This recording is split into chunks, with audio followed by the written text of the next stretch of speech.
Welcome to the show where we share the stories of the many who intersect with our healthcare system but are rarely heard from. My name is Kevin Poe, founder and editor of Kevin MD. Today, we welcome back on the show Bonnie Friedman.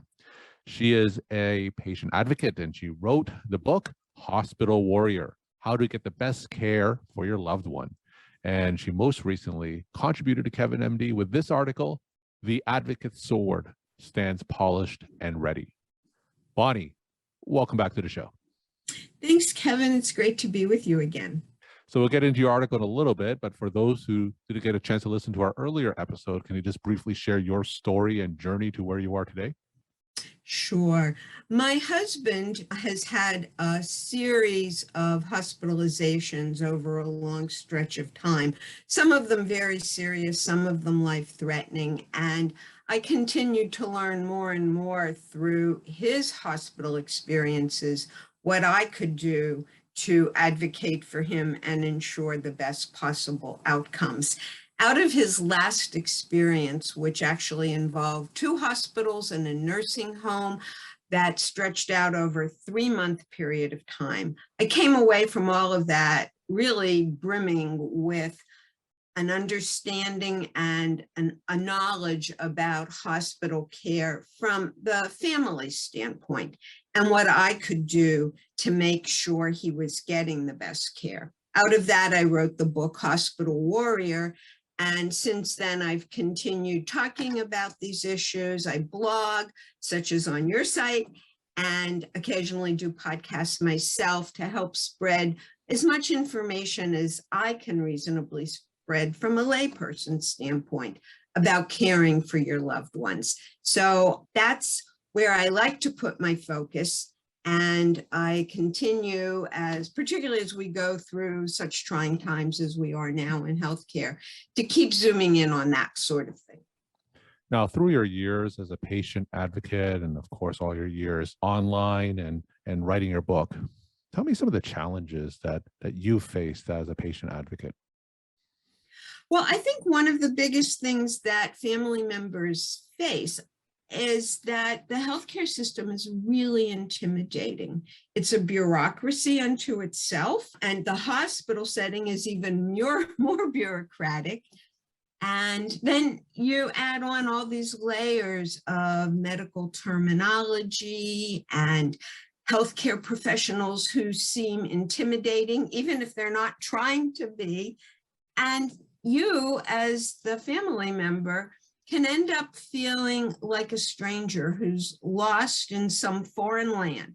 You don't understand the culture, the setting, the language, the terminology, and yet you're trying to somehow penetrate the system and do what you can for your loved one. It's really daunting.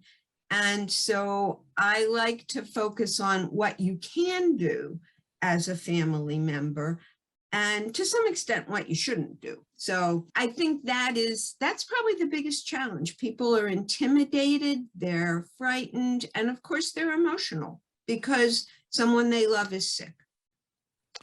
How has the pandemic affected patient advocacy? Oh, it's in horrible ways. And, some of the biggest challenges have come about when hospitals and care facilities have felt the need to essentially shut down when it comes to outside visitation. They don't see the family as part of the care team. They see the family as just visitors who might bring germs into the clinical setting. And for the patient at the other end of that, they're isolated, they have no one to speak on their behalf. They don't have people in that setting who really know them, who know their history the way a family member does, who can speak out for them. And so I think it's made the challenges of healthcare all the worse for the doctors and nurses who don't have as much access to the family as they really need to understand the history, and for the family who has to just battle to get a word in edgewise where along the line. But most of all, for the patient who is missing out on all the things that their family members can do as solid, strong advocates for them. Connecting the dots, speaking out, making sure they understand what's going on, et cetera, et cetera. I think this has been a horribly challenging time for all parties. And I think it's laid bare some of the underlying problems that were going on in healthcare delivery. And now we see them in greater magnified focus because of the pandemic. All right, let's talk about your most recent Kevin MD article that's titled "The Advocate's Sword Stands Polished and Ready." Now, for those who didn't get a chance to read your article, can you just walk my audience through it and share the story of why you decided to write it? Sure. Most of my focus, as I've mentioned, has been on advocating for others. But in this case, I found myself to be the patient, and I had to figure out how to advocate for myself. And it was very challenging. And it reminded me anew of how hard it is, even for someone who's used to doing it. So I had actually a couple of experiences in an ambulatory surgical care facility for some eye procedures, which were actually pretty routine. One was for cataracts, and the other was a follow-up procedure 2 years later that had to do with removal of a cloud formation behind the implanted lens. They call it the YAG procedure. Mm-hmm. And in both cases, I personally had some difficult experiences with my care in this ambulatory facility. And I didn't feel as a patient that my patient needs were being attended to the way they should, not by the surgeon, my ophthalmologist, who I thought did a great job, but by the ambulatory care clinic staff. And so those experiences involved lack of proper information for me as a patient, and most dramatically lack of proper discharge procedure.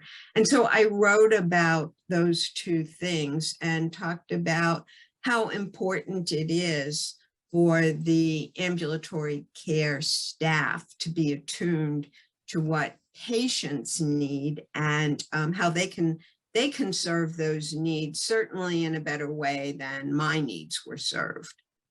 So paint us a picture of that discharge process. What exact information did you find was missing? Well, the discharge process involved my being sent home with my husband while I was still pretty heavily sedated. And we went around and around as to whether they gave me too much sedation or it just hadn't worn off as quickly as they thought it might. And this was all after the fact, because in the moment, I was barely able to process what was going on. I wasn't able to stand up or walk on my own. And I really was in no condition to be discharged. And so I followed up afterward with the clinic and really got initially not much of a response to what I was calling out, and eventually worked my way up their food chain till I talked to the director of the clinic and discussed what had happened and what some of the fallout from that was for me. I felt I was not cared for well in that part of the process. I certainly was not able to really understand anything that might have been said to me as I was leaving the clinic in terms of my follow-up instruction and care. I had to go back and look at what was in the discharge papers and rely on what my husband remembered, and talk to my doctor's office in follow-up as well. But that should have all been part and parcel of what went on with discharge. And I knew enough from other things I'd done, certainly from a hospital care point of view, what discharge should be. And I think it should really be any different in an ambulatory setting. And so I don't know that this was unique to this one clinic, But I've heard other stories, read other stories. It's not a standalone issue. And when you brought these concerns up with the director of the clinic, what was their response? She was receptive to what I had to say. I'm sure she had been well briefed by then because I'd already talked to several people on her staff. And she didn't know where I was going with this. I think there's always a sense of a little defensiveness and worry that is she going to follow up? Is she going to take some action? Are we going to get sued? And that was not what I had in mind at all. So I laid out for her in good detail what had transpired and what I thought they needed to do about it. She listened. She agreed that some follow-up was needed. I don't know if she did the things that she said she was going to do. I was back in that clinic, as I said, 2 years later. I didn't have a discharge issue because the procedure was so different. There was no sedation. I walked out of there like I would have expected to. I felt I was heard.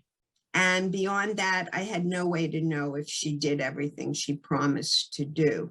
But it is an issue. It's certainly an issue in hospitals too. And there are lots and lots of stories about patients getting their discharge instruction as they're wheeled out the front door. And in this case, I think there were parallels. I did have to be wheeled out. I couldn't walk, and yet it's an ambulatory clinic. They should have been paying attention to that. As you know, during the pandemic, hospitals and clinics are tremendously short-staffed. There's, of course, the great resignation, and a lot of nurses and support staff and clinicians, for that matter, they're certainly trying to do their best, but the numbers just aren't great enough. Now, in this context, what are some ways that patients can speak out and advocate on behalf of themselves or their families? Well, I think one of the things is to understand as best you can as a patient or a family member what to expect in the ambulatory setting. I had done as much preparation as I thought I could in terms of reading the procedure that was going to be done, reading about what to expect in the immediate follow-up. I had another experience where I actually had a total knee replacement in the middle of the pandemic at an ambulatory surgical care facility. I went in there having been told I was having a partial knee replacement. And so I did a lot of research on that, and only to find out that morning at 6 o'clock that I was going to have a total knee replacement. I was floored. And so even when you do as much research as you think you can, it's not always going to prepare you for what will happen. In this case, I had a lot of discussion with the surgeon about the fact that I thought he pulled the rug out at the last minute. I certainly would have prepared better for a total knee replacement if I had known that's what I was going to have. But I think you do as much research as you can and ask as many questions as you can. It's very hard to anticipate everything, of course. And when you're the patient and you're anxious, you're maybe even in the process of being ready for sedation, you're not equipped to do a lot of your own advocacy. And here's where the pandemic has really made it hard. I couldn't have anybody with me. Mm-hmm. And so many patients find themselves in that situation. There's no one there to speak out for them. And so that's where I know staffing is short and stress is high, but I do think that the clinical staff needs to be all the more alert to what the patient is going through in a situation like that. There's high anxiety, there are all types of issues for the patient, and they have no one with them to help them sort through it, to take notes on their behalf or even speak up for them and ask the right questions. So this period we're in, we thought we might be coming out of, and it looks like we might be going right back in, is making it harder and harder. We know for the clinicians, but for the patients and their families too.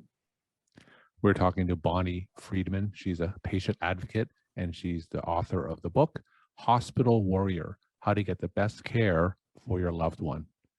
Bonnie, what are some of your take-home messages that you want to leave with the Kevin MD audience?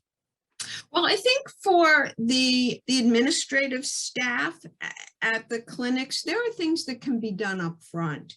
I know in the case of my knee replacement, when I got there at 6 with no coffee to help me through, they handed me a ream of papers to start reading and signing. There was no need for that.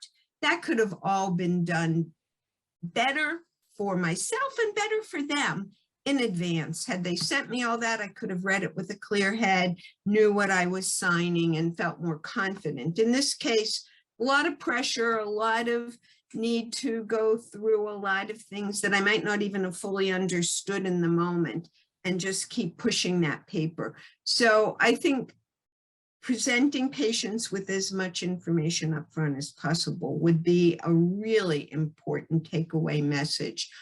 The second is for the doctors and nurses to do their best to make sure the patient understands what's going on. And if there's a family member present, to make sure they understand what's going on and have the opportunity to ask questions for the patient as well.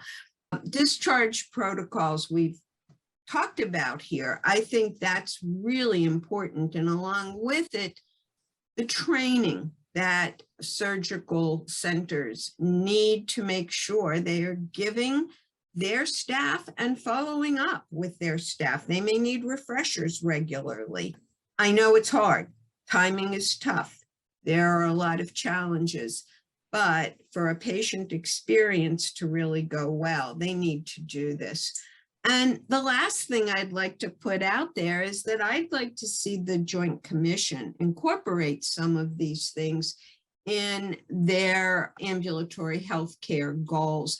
They have several that they set for this current year, 2021, and they have pretty much the same or similar ones set for 2022 that involve things like safety risks and prevention of medical errors, etc.